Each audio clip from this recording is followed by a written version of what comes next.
All I know is this violates every canon of respectable broadcasting. How are you? Hey, who wants to help me get this recorder out of here? I need some muscle over here. You are listening to Blame Your Brother.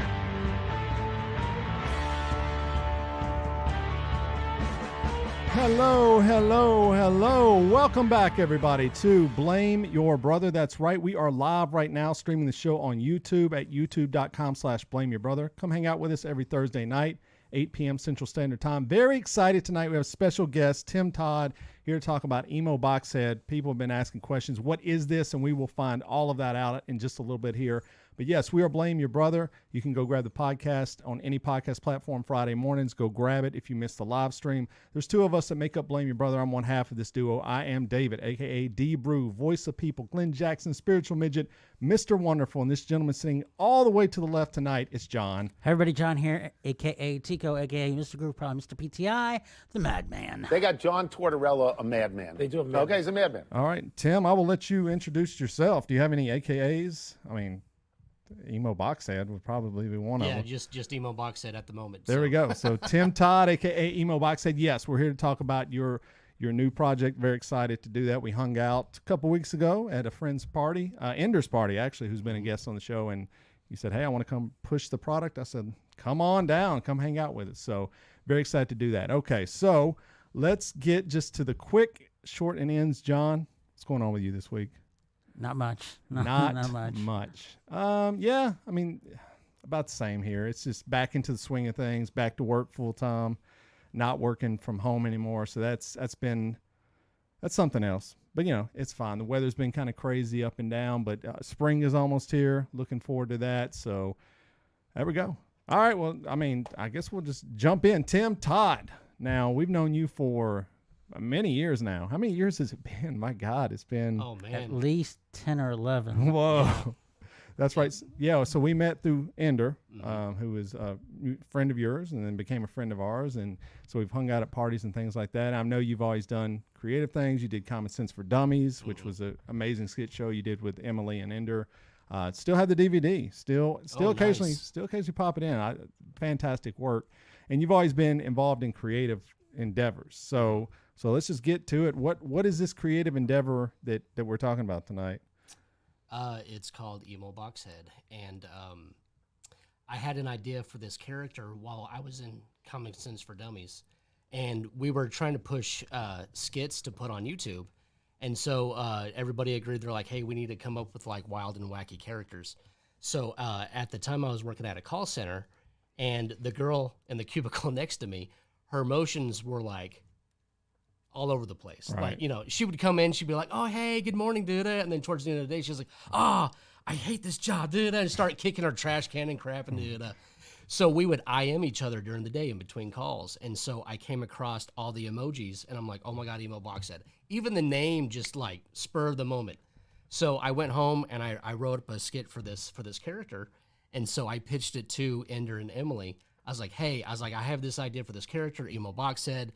Let's do this skit where he's sitting on a couch eating popcorn, watching a movie with his girlfriend. It'll be funny. Just trust me.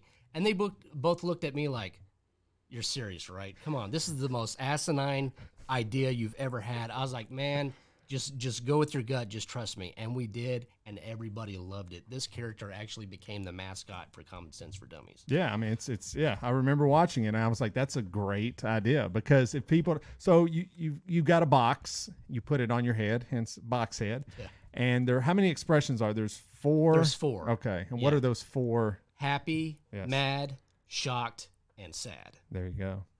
Now, what do you find, which one are you most of the time? I'm probably in between, probably happy and sad. I'm, okay, I guess. Right.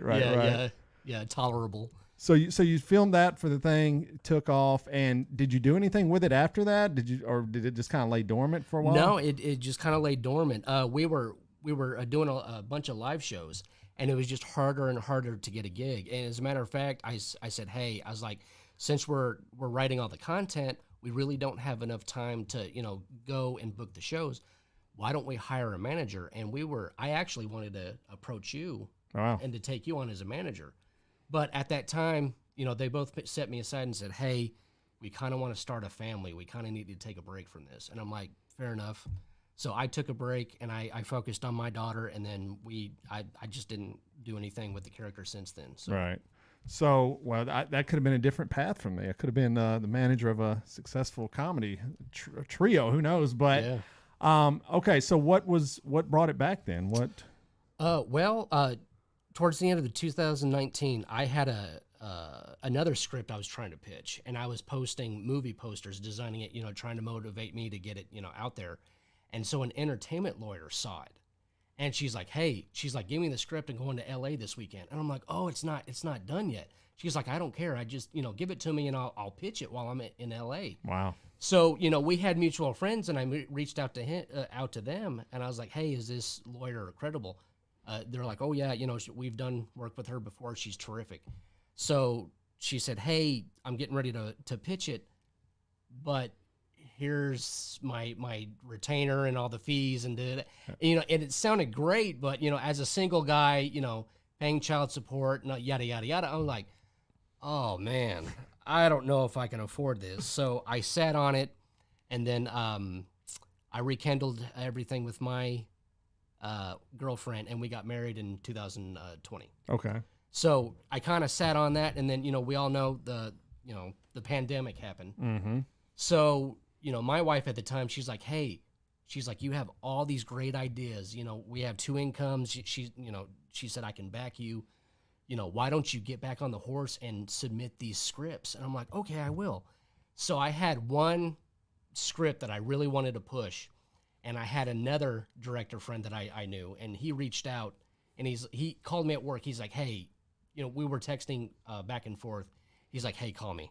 I was like, "Okay." He's like, "Man," he's like, "I know you have a really good idea for a script, but you can't just have one idea. You have to have at least three, and then you have to have, like, you know, other ideas in the back, because when you go to pitch it, all these execs are going to be like, you know, 'Hey, what else do you have? Right. What else do you have? What else do you have?'" And I just had that one golden nugget. So I had to like reel it back a little bit and, you know, go back to the drawing board and just, you know, whatever I had in the back of my brain, just, you know, work on it. So since the pandemic, I've been stockpiling all these scripts. So right now I have 3 scripts that are solid, and I have 9 other ideas that are ready to go. So, I mean, that should be a lesson to people. And, you know, once again, you can have one great idea, but that you need multiple, you know, ideas. Now, when did you start writing scripts? Like, is this something you went to school for, or did you just pick it up on your own? I picked it up on my own. I had people help me out. I had Emily Steele. She's edited my first script, and several others. She's, you know, I kind of took her on, like, you know, as a mentor, and she kind of, you know, told me the do's and don'ts of what. I took Kenny Garner on as a director. He's helped me kind of flesh out some of this stuff, you know, in my scripts. Yeah. And with all the scripts I was working on, I was told, you know, you don't need to start with a $100 million idea. You need to start with like a $5 million. You know, that's more appealing. And then start from the bottom, and then get some recognition, some credibility, and then, you know, and then move up. Right. Get to that 20 million, and then, you know, 50, and then 100 million. Be like, okay, this guy has a lot of good stories. Let's see what else he has. Right. You know, so out of nowhere, I was like, Emo Box Head. Let's go back down to the meat and potatoes and focus on the character that applies to a lot of people. Because, you know, going forward, as I'm starting to talk about this character, you know, a lot of people were like, "Man, you're focusing on mental illness." And I was like, wow, I guess I am. Yeah. You know, because the character primarily is focusing on, you know, he's self-healing himself. Because, you know, on each side of the box, you know, that's the emotion that he's feeling at the time. Right. And then he'll just get it out of his system and then turn it back to the smiley face, just getting out of his system. So there you go. So when you designed the character, were there any styles you pulled from? I mean, does he talk? Is it like a Charlie Chaplin type thing? Was there any comedic performances? Was there anything that kind of just gave you inspiration for the character itself? At first, he was a non-speaking character, and I kind of pulled from Mr. Bean. Ah, okay. Yeah. Okay. Yeah, but you can't really see the expressions on Yes. on the box. So I was like, all right, this guy has to start talking because you can't really get where he's coming from. Gotcha. And that kind of adds a layer to the character. I mean, and how, so just schematically, does that work? I mean, well, like, because you're communicating with other actors or actresses, and they're looking at a box, and you're having to, I'm imagining you have a microphone or something Yeah. going on. How does that work? I mean, like, because I know you worked with Elizabeth Donaldson, who's been on the program multiple times. We absolutely love her. She's the best. Has it been? Have you found it to be difficult working? Because it's just a little bit different. Like if you're talking to someone face to face as an actor, you can kind of get a vibe off of what it is. But they're staring at a box. Yes. Yes. So has that presented any difficulties so far in the short run you've given it, or people have just kind of caught on with it? No, not really. Everybody's been catching on. I mean, I just have to be really expressive with my body. Okay. Kind of like, I don't know. Remember watching Power Rangers when we were kids? Yes. Yeah, how they were like over the top with Yes. their, Okay. Yeah, Right. So I had to, kind of mimic the same thing. There you go. Yeah. Well, I mean, John he's an actor himself, a comedic actor. We used to be on a community access show together. John, are you feeling the vibes? Because you were I would say John's characters were always over the top as well. They almost had to be. I guess I was kind of like the Dana Carvey of our show. A lot of voices, a lot of I mean, and when you're doing comedy on that low of a rang, you do kind of have to be over the top to be memorable, and so but I never really had to deal with that. I mean, well, we because did with right. chemistry, Yeah, it's that's hard right. to have chemistry with a box. Yeah. Right. Even though we did have one skit where our friend wore a bag over his head, so I mean, we kind of. Oh wow. I mean, a little bit. He was the bat poet, but I mean, so yeah. So what happened with the shooting there? Is that kind of like is this kind of like a teaser, a trailer, kind of a presentation? What I'm trying to do is I'm trying to come up with a marketing packet to give to my lawyer. So, everybody under the sun has a script, but not everybody has a trailer too. Yes, correct. So I'm going to have the trailer, the script, and I'm going to have graphics, and I'm going to give it to my lawyer, and I'm going to have her take this marketing packet to a meeting and be like, hey, this is all that we have, right. Take it or leave it. Nice. So yeah. So when you say kind of a theme of one of the themes, kind of mental illness, how is that something you've drawn upon? I mean, just new people with it? I mean, is it how do you kind of implement that into the story? Because that is an important. I mean, a lot of movies that deal with mental illness are very Bring reminds me of that Inside Out. the Pixar Pixar. movie. Yeah, that Pixar. Right. Yeah, And it's good for kids, but also a lot for adults. I mean, a lot of time people are going through things they don't even know. I mean, Right. you talk to many people, and you're like, I think you may be depressed right now, but they don't know that because they're around people that don't experience that. So it is a big. But how have you kind of implemented that? I mean, what were the experiences you had to kind of? Well, I actually took on a business partner. Okay. Jonathan Snorton. Okay. He came into my job. I work at a sign company, Image 360. Okay. And so he needed some frost for his windows. He has a photography studio. Okay. So he came in and he told me everything that he was doing, and he's doing all the photography and marketing for T-Pack. Oh wow. Okay. And so he took on the Christmas show. I think it was a Christmas Story, and there was another. I think it was like The Lion King. Yeah, it was The Lion King before that. So he came in and he's like, "Man, this is all everything I'm involved with now." He's like, "Well, what are you doing?" And I'm like, "Oh man," I was like, "I'm still writing scripts." He's like, "Yeah, but what are you doing with them?" I was like, "Man, they're kind of on the back burner." Right. So anyway, we got talking. He's like, "Hey, let's do lunch, man. I'd like to hear more about it." I was like, "Okay." So I had a week to plan, and I had this whole presentation, and we went to Waffle House. Good place. I wasn't drunk, but Yeah, I was hey. sober, believe it or not. There you go. it's the first time for anything. Yeah. So I had graphics, I had movie posters, and I had scripts laid out. And he's like, "Oh my God, I wasn't expecting this." So I brought up Emo Box Head, and I told him the backstory. In the script, he's a man that loses his job, and the box he takes home from his job with all of his belongings in it. Okay. Yep, he lays it on the table. So 6 months go by, hasn't landed a job. And so his wife's like, "Hey, she's like, I'm feeding you, I'm paying all the bills and stuff like that. You know, we're kind of living paycheck to paycheck. You kind of need to, you know, pull your own weight. So he looks at the box, and so, you know, he looks at his phone and he sees something funny on Facebook, and so he hovers over the emojis and he's like, oh man, I'm going to draw my emotions on this box, and, you know, I'm having a nervous breakdown. There you go. So he puts on the box and becomes Emo Box Head. Nice. And then he later visits a psychiatrist, and he's like, I can't figure out why I wear this box over my head, yada, yada, yada. And then he talks about his childhood. And he was an Army brat growing up.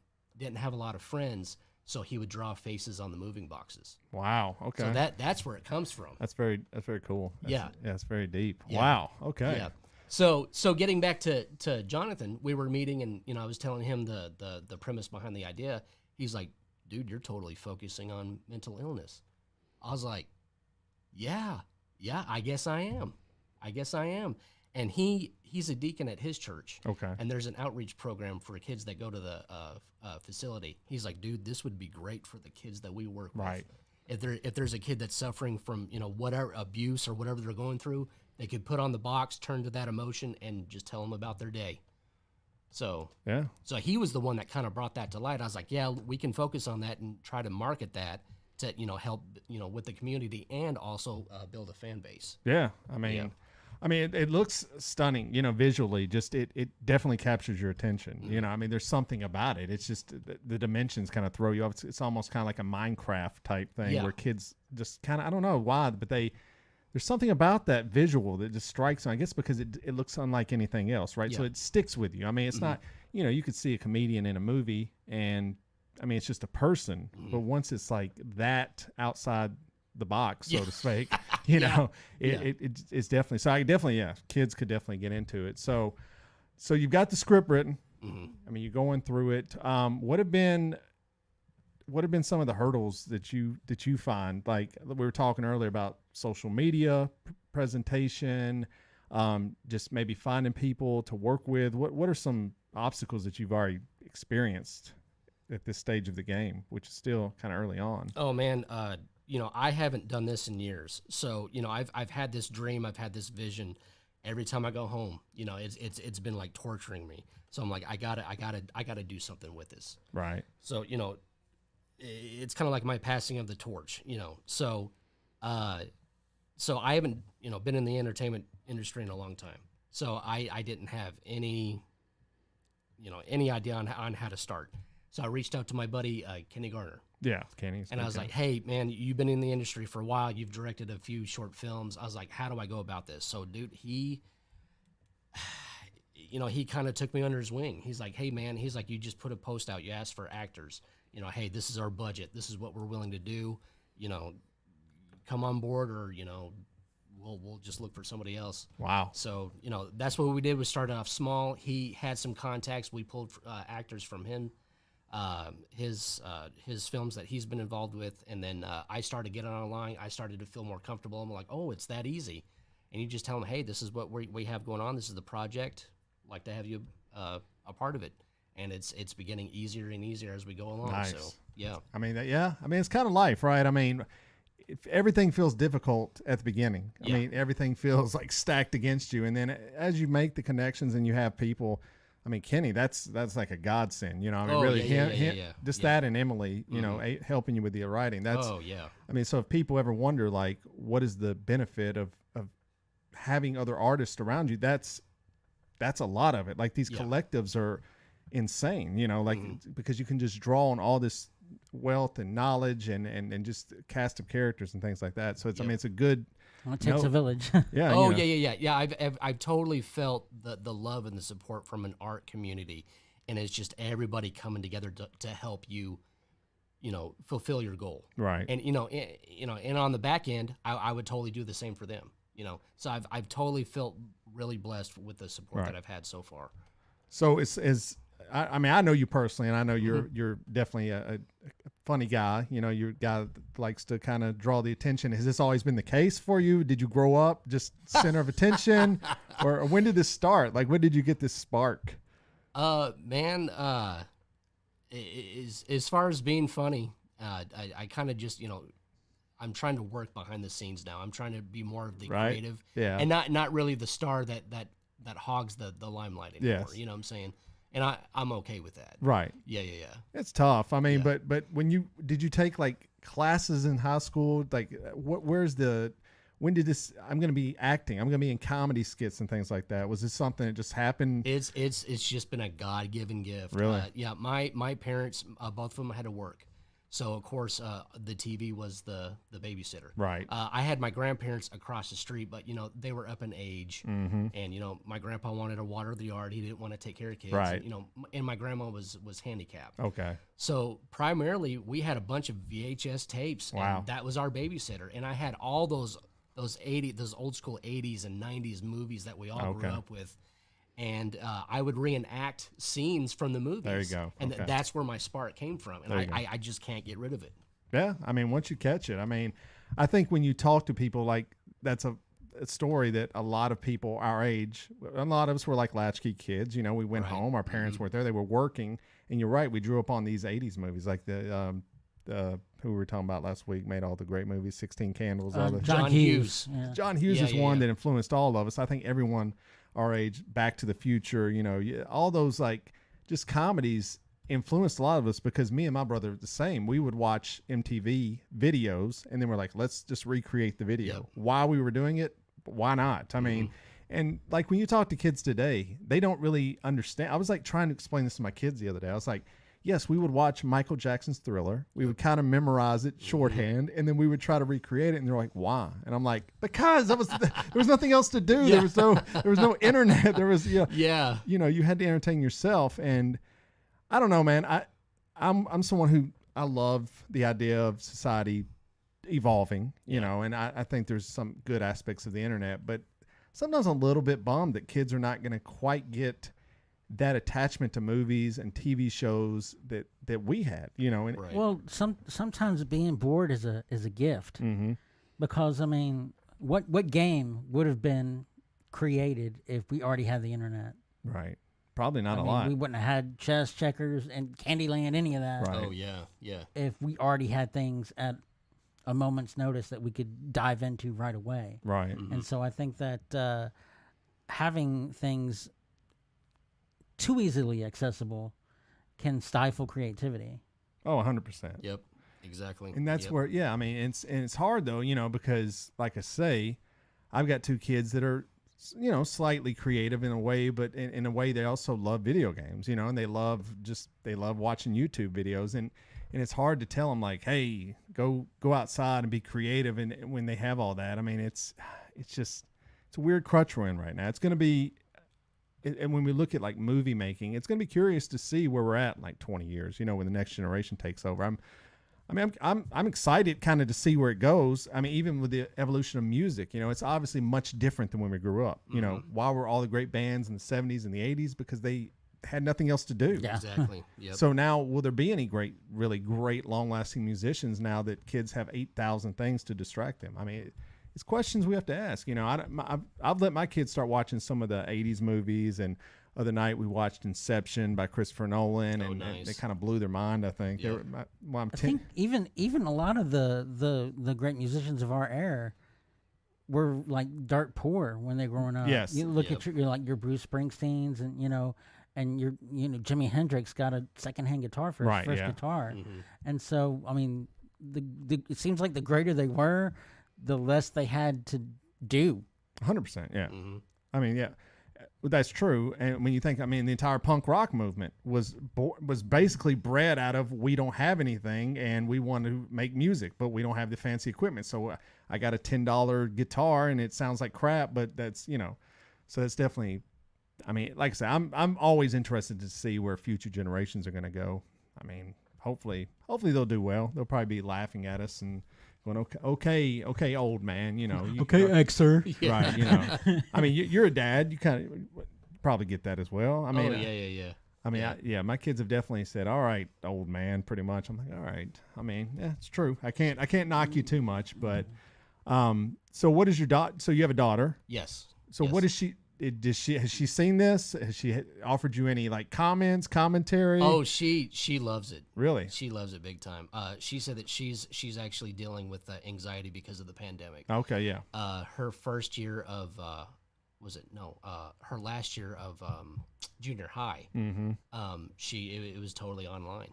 Yeah. And that totally destroyed her. She's like, Dad, this is my last year of junior high, and I have to spend it from home. I'm like, man, I'm sorry. And then this year, thank God, she she was a freshman. Yeah. So she was actually physically there this year, but she's like, Dad, she's like, the whole year I was at home. She's like, I have this issue with anxiety, and I'm trying to get over it. Yeah, that's something that we have not addressed properly as a society. Adults experience it too, but we have coping mechanisms. We have therapists we can talk to, but I think there's a large number of kids that will probably still kind of be dealing with the effects of that. A lot of people don't know why they're feeling that. Right. I mean, she's a step ahead knowing that that's the cause of that anxiety, but there's so many different avenues that people have to express themselves, but when you're trapped behind that screen, a lot of those are cut short. Right. You're literally putting yourself in a box that, and obviously you're the point of your character is to kind of dumb it down a little bit, but even there's so many different shades to happy and frustrated and angry and sad that doesn't get portrayed through that box that limits. And so the fact that with the pandemic and with having to keep everybody at arm's length, you are limited to ways that you can express yourself and to entertain yourself and also to just communicate. And so, yeah, I mean, like I said, it's got a broad appeal. So like I said, so this first happened, Common Sense for Dummies comes out. How far did that project go? I mean, if people don't know, it was a trio, comedy trio. It was you, Ender, and Emily, and like I said, you produced a DVD with skits on it. How far did that go? Were you approached by anyone? Did anything happen with that? Yeah, you ready for this? Yeah. All right. So we were during the pilot. I knew a friend of a friend, and he was going to Vol State, and he was interning for an internship with Fox. Okay. Wow. And so he saw the pilot, and so he told his boss, which was a producer at Fox. He's like, "Hey, Common Sense for Dummies, I really liked it, yada yada yada." So I was excited, so I gave him a DVD of all of our skits. So he landed me a meeting with the producer. What? Yeah, Whoa. yeah. But since I didn't leave my job at 4:00, I got off at 5. Since I didn't leave at 4. He canceled he canceled the deal. He's like, dude, if you're not willing to sacrifice your job, he's like, you're not willing to take chances for this dream that I'm offering you. Wow. And I'm like, dude, I got a kid to feed. I got bills to pay. He's like, I don't care if you're not willing to risk it all. I'm like, oh man. Nah, wait a minute. That's wild for a number of reasons. And I'm sure he tells that probably to everyone, but I mean, you had to be bummed out after this. I was, yeah, because I totally would have left my job. Been like, hey, dude, I'm sick. I've got chronic diarrhea. I gotta leave right now. That's wild. Yeah. Oh man. So I mean, who knows what might have happened with that? Like, yeah, because he guaranteed. He's like, dude, I think it was like an 8 or 9 o'clock slot on Fox, and he's like, dude, I'm gonna give it to you guys. He's like, you just let me know when. But he's like, we need to do a meet and greet, and we need to go over logistics. I'm like, okay. And then, me being the worker that I am, I was like, nah, I gotta stay until 5 to get my job done. And then, so I mean, if you could go back. Oh yeah, yeah. If I can go back, if I can get that DeLorean and be like, hey, yeah. But I've always been interested. I have a buddy at work, and we always talk about. I wish I had just a device that would play out different scenarios. Just where I could see what would have happened if this would have happened, or if that would have happened. That's one where you definitely want to say, okay, where would I be at now? I might be in the same spot I'm at now. I might be on some crappy sitcom on ABC. That might be bad for you though. I mean, what if you're like, you see this and you're like, life is like perfect for you, and you're like, but you can't go to that. Well, I mean, you're still stuck here. And you could daydream about it, and it's just as bad, right? I mean, you don't. Yeah, but the fact that you're daydreaming about something and it's not real, right? Then to know that what the actual outcome of something was. True, I didn't say it would be. Like, Yes, it would. Obviously, you would have to use at your own caution, man. I mean, like if you had a time machine, it would be the same problems, right? I mean, people would be going back. Reality would be shifting every moment of every day. So, it just moments like that. I mean, that may be a bad example, but some moments seem bigger in the moment, and then when you get further from it and you have age and wisdom, you kind of go, maybe. And Right. I don't know. Maybe this guy would have been difficult to work with. Maybe he would have, Yeah, that's what I was thinking. I was like, it was probably a blessing in disguise. So Right. I was like, it is what it is. Right. So, okay. So we kind of got that. So I want to get your take on a few news stories we have real quick, and then we'll jump back into a little bit more Emo Box Head talk. This story, I can't even believe this story is true, but Kid Rock, we all know Kid Rock, musician, ba with a ba. It turns out a story came out that Donald Trump would routinely ask Kid Rock for advice on situations that were happening in America. I might as well. Might as well. I mean, Donald Trump's done we could list like the top 10 craziest things. I think this is up there, like one of the craziest. I don't. You don't? I mean, it's Kid Rock, man. That He's regularly had Kanye into the Oval Office. You think a phone call with Kid Rock is whoa? Well, I guess you got a point there. I mean, come I guess on. that is true. Who would be if you got to the level of president? Is there one wacky celebrity you think you might call up to get advice from? Is there like a who's who of someone you might be like, all right, I'm the most powerful man in the world. I can call any celebrity, anyone, and have them come hang out with me and get advice. Is there anyone that stands out that you would call up immediately? Not unless they had something like. No. You're crazy though in this story. So I'm nuts. yes. I mean, who is your go-to? Who's like your celebrity? I'd probably just use my power and influence just to talk to that person. Like who? Not necessarily who's to get the their person? advice. Who's the There'd person? be a long. I mean, Adam Duritz. I mean, Adam Duritz, dude, for yeah, real. Yeah, just people that I really admire. I love John has pick of all of the people. He's like, Adam Duritz is the guy I would talk to. I'm like, dude, you could get, for me, I'm at Tom Brady, bro. Like that might actually be decent advice. So I don't know, but I don't know. He's a big Trump follower. well, that's all right. I mean, I didn't say I'd take his advice, but Tim, who is the one guy you would want to get advice from? Not even if you're going to take it, but just where you could sit down and pick the mind of a famous celebrity. Is there anybody, like a wish list? Yeah, and only because I've been a huge fan since I was a kid. Jim Carrey. There you go, dude. He's been through so much crap in the last few years. And do you remember that NRA skit? Mm-hmm. That, yes, they were trying to ban guns, and yes.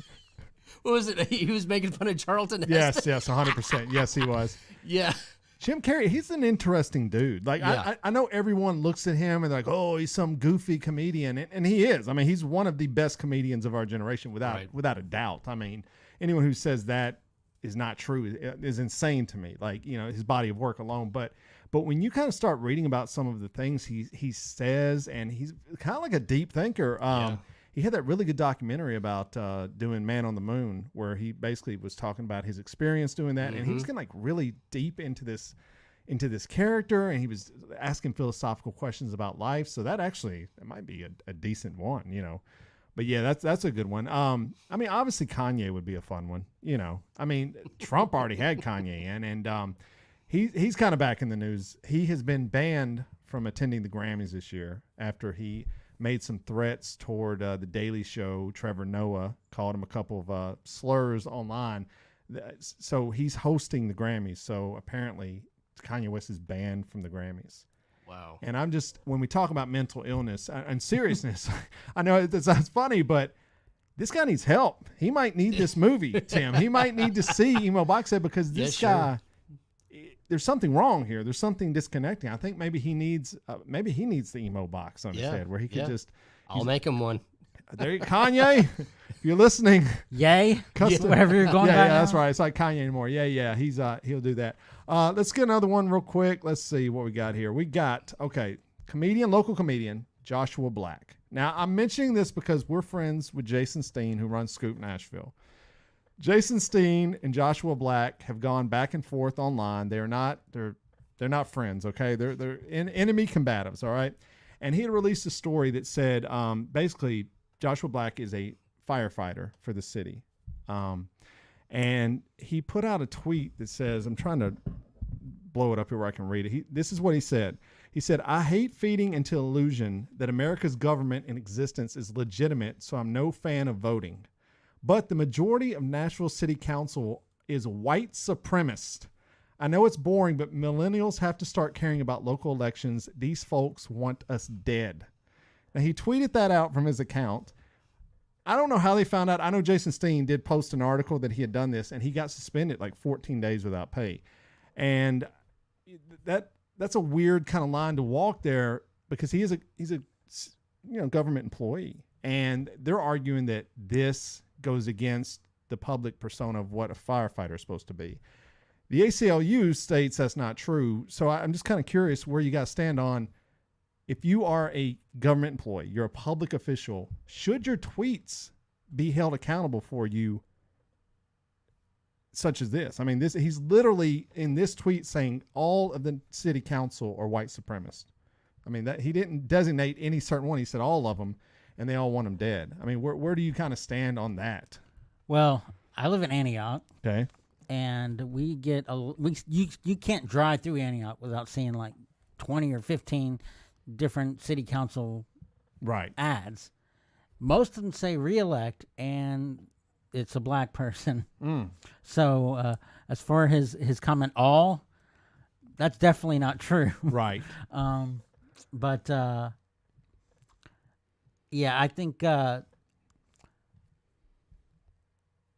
when it comes to elected officials, I say let them say what they want to say, and let those bridges burn themselves. But as far as like civil workers, like he is concerned, I mean, if he becomes well known enough, and he is at this point, and my house is burning, and I'm white, I might be concerned about how much he's going to try and help me. Okay, that's when fine. he continues to say things like this. So, when you have a position where you're supposed to serve all, literally blindly, then you shouldn't make statements that obviously separate people. Right. I mean, that's fair enough, Tim. I mean, you kind of fall in line with that. I mean, because the argument by the ACLU is these tweets do not, and I mean, I get John's point. I see it, that this does affect his job performance. But a lot of city workers say, well, wait a minute. I am a person. I can tweet out, like if I tweet out Black Lives Matter. So if he had tweeted out Black Lives Matter, I don't think anything would have been done about this, right? Because I think the mayor has been very supportive of Black Lives Matter. But there have been police officers that tweeted out borderline racist things, and they were suspended. And I get what the conservatives will say. Hey, man, I mean, if it's going to be one, it's got to be the other.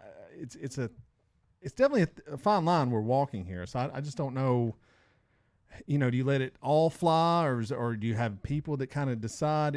I mean, it's kind of a tough subject. I mean, it's kind of a gray area. Yeah. Yeah. I mean, I would say, I mean, I see John's point. I mean, if something happened and the house burned down and the white family was inside and they didn't go in and save, I mean, there could be questions asked. I mean, there is an impartiality to it. But that being said, I think he's a funny guy. I think he's a very funny comedian. I have nothing against him. I love Jason. I love Josh. I think they're both great. I wish we could get them both on the podcast, sit down, have a beer summit, get this ironed out. I don't think that's going to happen. But Jason or Josh, if you want to come on and hash this out, I will be the referee. I will be impartial, and we would love to get you on. Dave does have percentage of black in him. That's true. 1%. Yes. 1%. Here I am. 1% of black. So, yes, I'm good. Rest in peace. Madeline Albright passed away. John, any comments on that? I mean, it is Women's History Month. Yes, so I mean, tread lightly, my friend. I mean, she has a history of serving this country, so it's a shame to see anybody that has worked, whether I agree with them what they've done 100% or not. If in their own eyes they were doing what was best for this country and they pass away, then it's a loss that we have. Yeah. So it says she was the first female U.S. Secretary of State. She was a child refugee from Nazi Eastern Europe who rose to become the first female Secretary of State and a mentor to many current and former American statesmen and women. She died at 84 of cancer, a lifelong Democrat, watch out, who nonetheless worked to bring Republicans into her orbit. She was chosen in 1996 by Bill Clinton to be America's top diplomat. Yes, so yes, you won't find many people that had any bad things to say about her. So, I mean, rest in peace to her. And especially, I'm sure she was very, just as all women who get into these positions, very probably influential to a generation of women that, broke the barrier for them. So, it is unfortunate that she passed away. But her, like we said, a lot of these people, her memory will live on in the best way possible. Now, another rest in peace, Maury Povich show is ending. After 30 years, Maury Povich is walking away from the game. He said that he wanted to walk away years ago, but they're like, please keep doing the show. And he's like, all right, I'll keep doing it for a little bit longer. But he said now he's officially out of the game. How does this affect your life, guys? I mean, will we ever know who the father is? Can you imagine? I'm just curious about this. Maury Povich calls you guys up individually, and they go, hey, do you want to come be on this show? And you've got a child with this woman, right? And things are not great between you. Would you go on the show, number one? If they paid to fly you out, they put you in a nice hotel, they don't really tell you what it's about, would you go on the Maury Povich show? What percentage? Hell no. So John's like, no, 0%. No. Tim, come on, there's got to be some percentage. Maybe if I was in my 20s, man, I'd be like, oh, yeah, man, anything in front of the camera. Now I'm like, nope. I mean, you might be able to push the box head. Yeah, maybe if I had the box on my head, I'd be like, yeah, come on. But I've just found it wild that these people continue to go on there, man. I'm like, what the game is at this point, man. Like, it's not going to end well. Yeah. To me, it's worse for the ladies that go on the show because they know they're lying. Okay, that's true. I mean, you would hope they do. And a percentage of them probably know. Some may not. Some may really. There was one woman who had 6 guys on their question. If there's any question, don't go on that show. If you want this person to. Well, I think the women are going to pin the dad down, right? Yep. The dads are going, I have no idea why. Like, dude, once again. But I wonder if these shows are really, I know they were fascinating to us growing up, like Jerry Springer, Maury Povich. Like, they were fascinating, but we got to look back and go, I don't know if these shows are really good for society, right? Oh, definitely not. The 90s was a hell of a time, man. I mean, you had this show, you had the MTV dating shows that if you ever go back and watch some of those singled out, they are so bad. Cringy. But I would watch every one of them. Like even the new Pam and Tommy shows out, Tommy and Pam's out on Hulu, and it basically tells the story of how the sex tape got released. And it's amazing that, and you watch like a Alanis Morissette documentary, and you watch a show about Von Dutch had this documentary, and even Woodstock 99, just how poorly and I mean, I'll speak to me, we're treating women at the time. It was like even wrestling, okay? There was a commentator named Jerry Lawler who would just objectify every woman on the program, and it was shtick, and the crowd loved it, dude. And it's fun to watch the evolution of society where we're just like, There's in the wrestling community, when you try to, as a wrestler, have sex with a fan, the fans are referred to as rats. Yes. Oh my goodness. Yeah. So there we go. And so like if you get somebody, I mean, they'll pen done somebody who's trying to have like a show like this maybe, and they're like, so how many ring racks did you pin down in your day or whatever? And they're talking about women. Yeah. Wow, that's horrible. Yeah.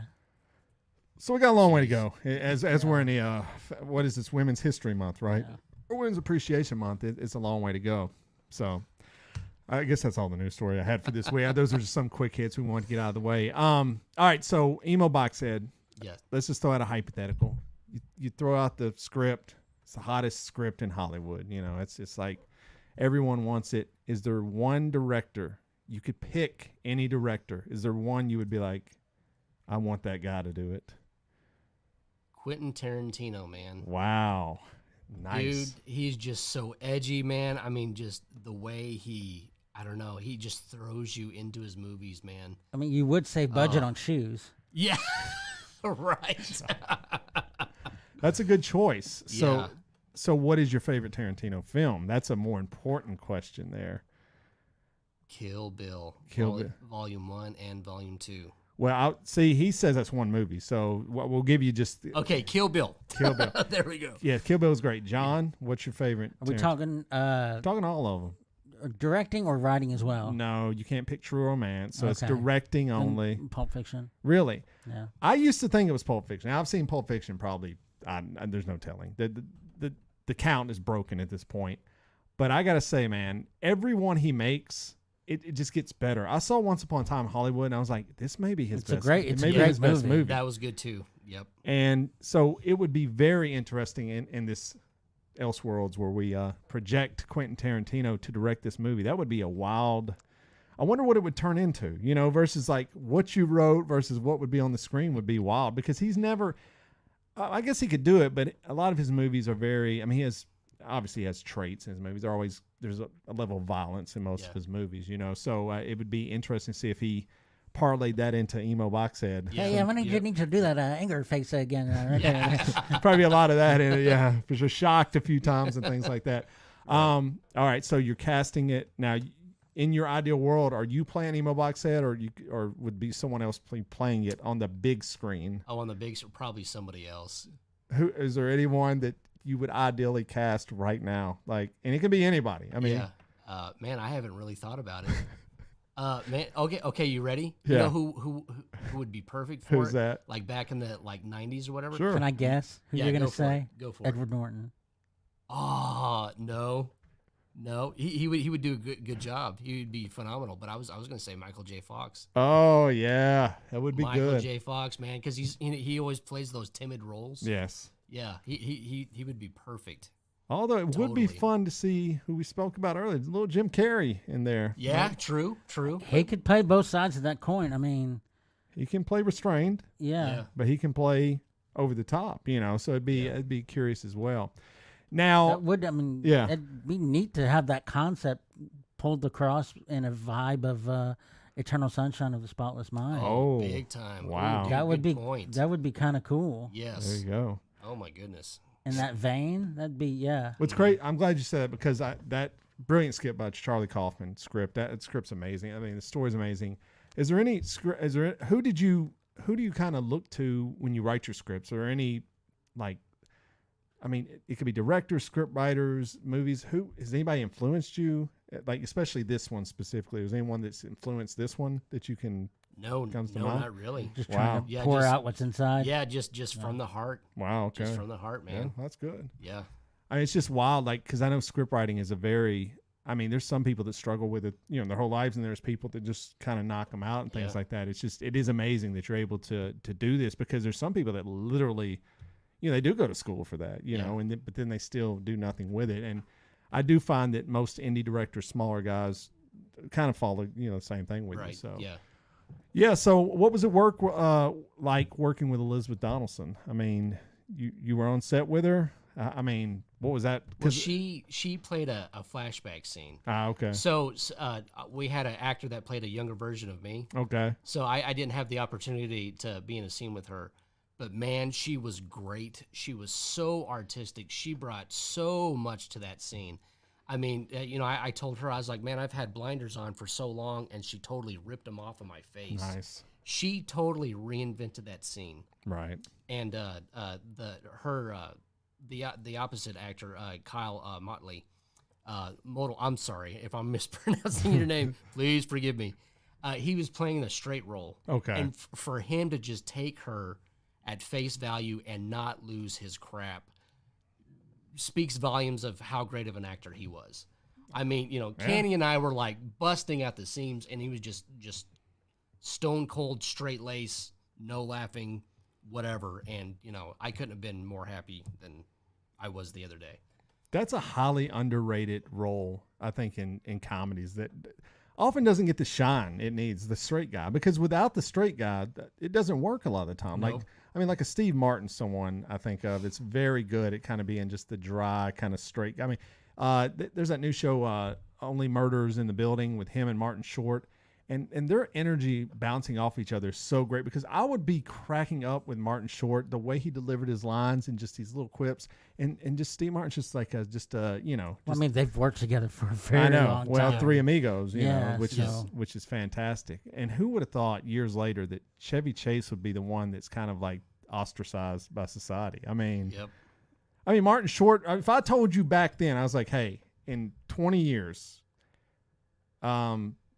Chevy Chase is not going to be doing much of anything because he's kind of a jerk. I mean, look at his roles, man. Fletch, Vacation, all the Vacation movies.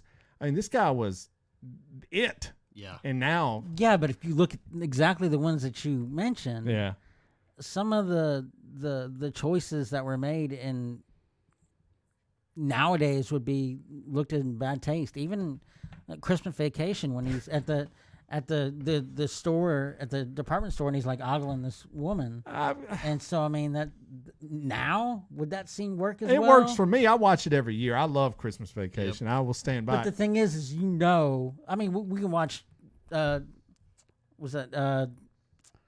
Paradise, Tropic Thunder right now, and we'll crack up. Right. But, I mean, RDJ's in blackface the whole movie.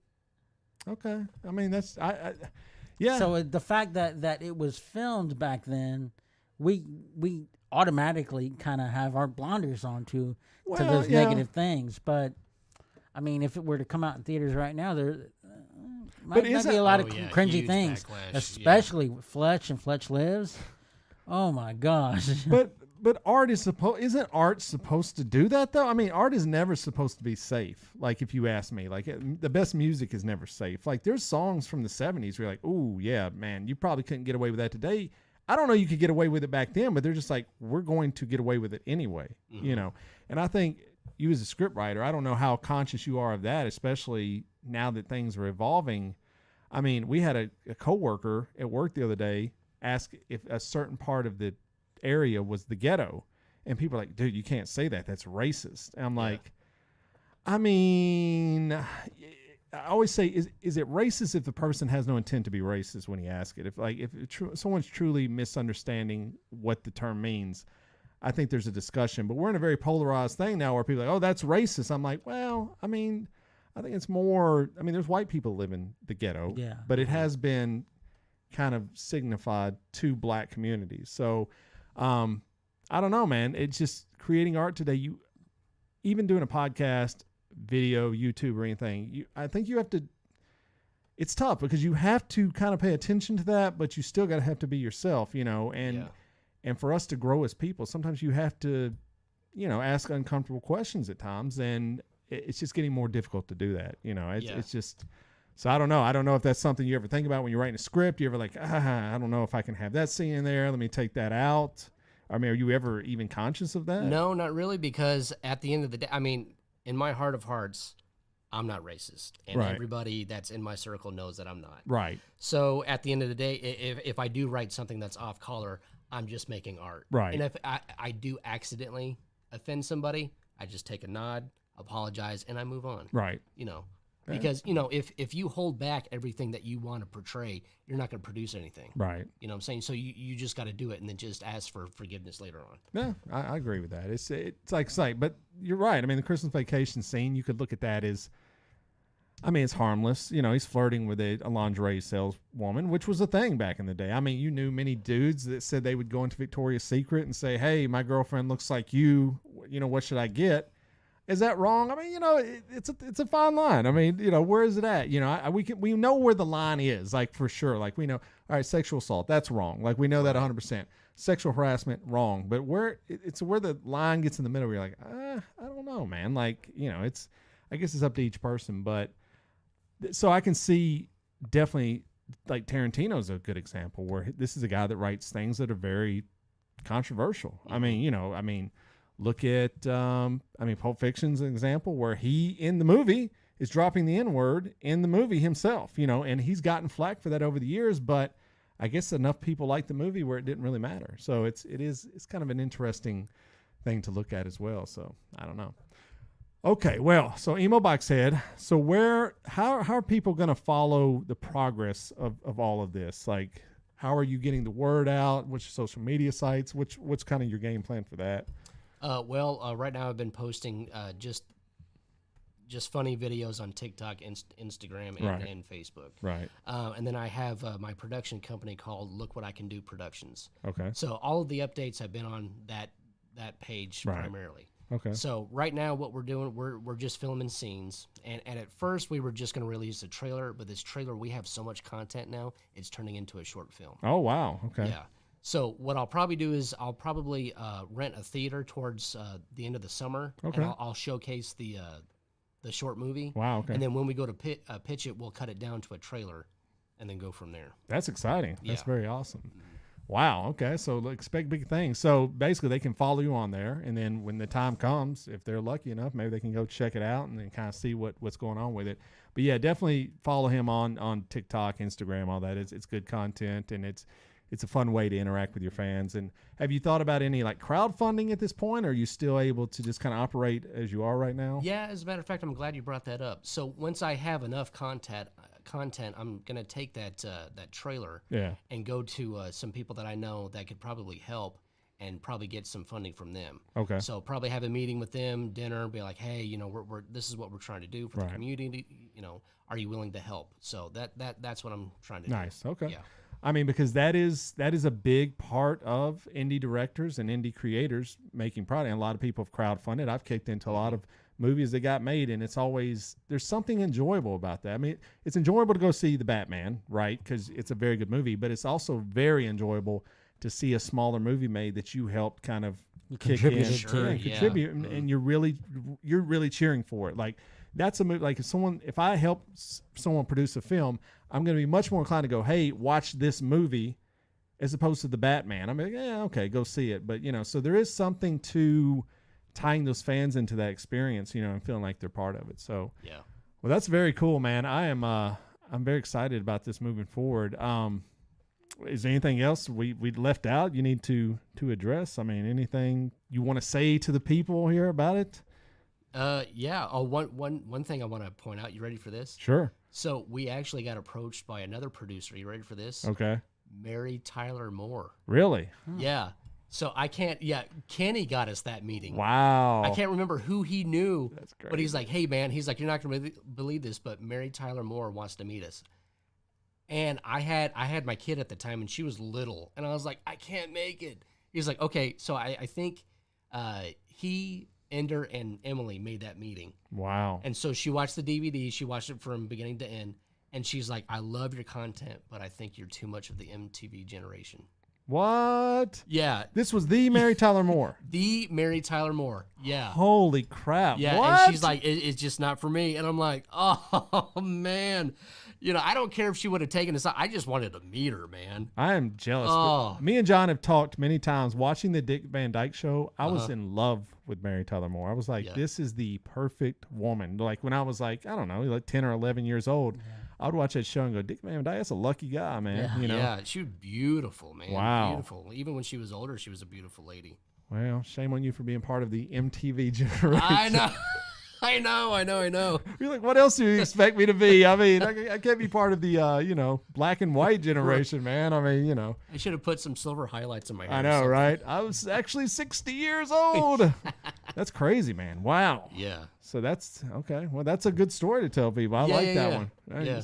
So, hey, man, Fox News, or not Fox News. That would be great, Fox News, because Fox, the TV show, Mary Tyler Moore, I think it's just, this is going to happen. It's just a matter of time, man. Yeah. I mean, it's good content. I think God blessed me with the skill to push, good stories, good content, and to help better, people, if not better the world. So that's what I'm going to keep on pushing for. Very nice.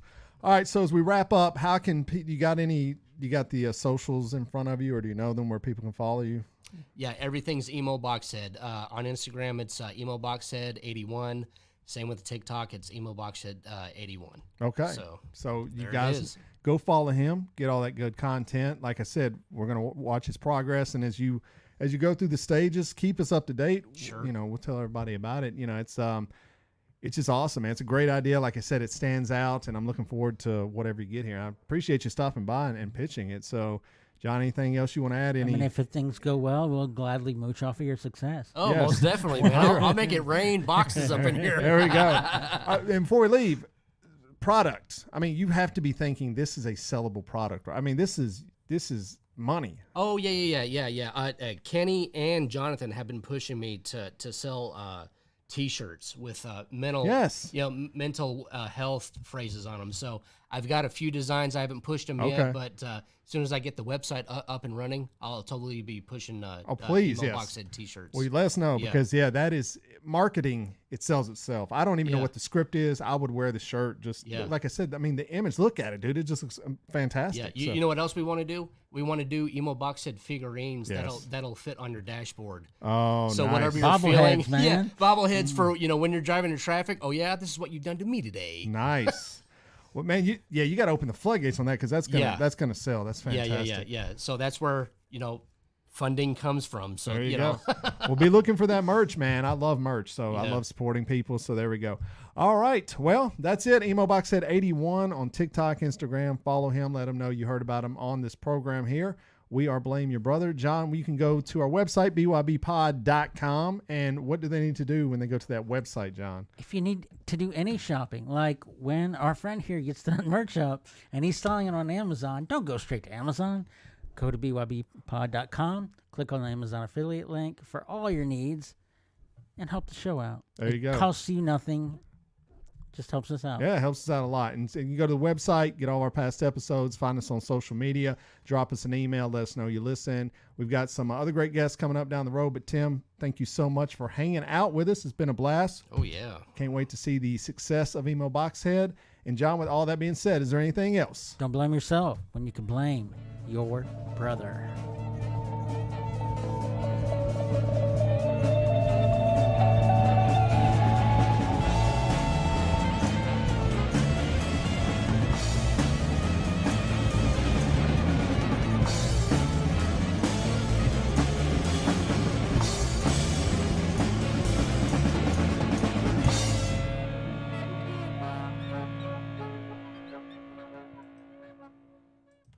That's it.